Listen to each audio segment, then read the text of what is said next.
Dear Muslims in Australia, may God bless you that you have chosen Team Islam.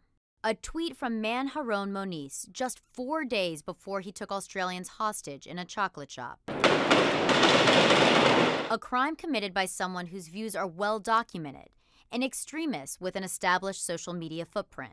Nearly 13,000 likes on his Facebook page, a vehicle for gaining support. It's been taken down, but pages deleted from the internet often leave a trace. For example, his website.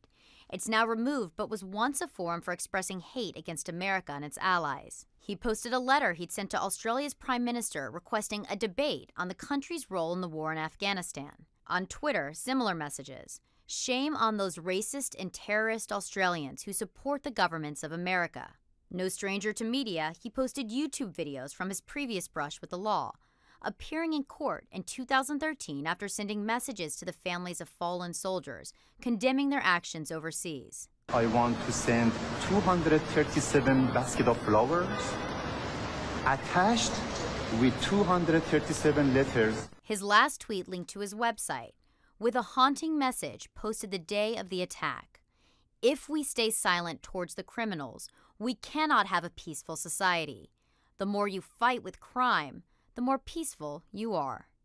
Laurie Segall, CNN Money, New York.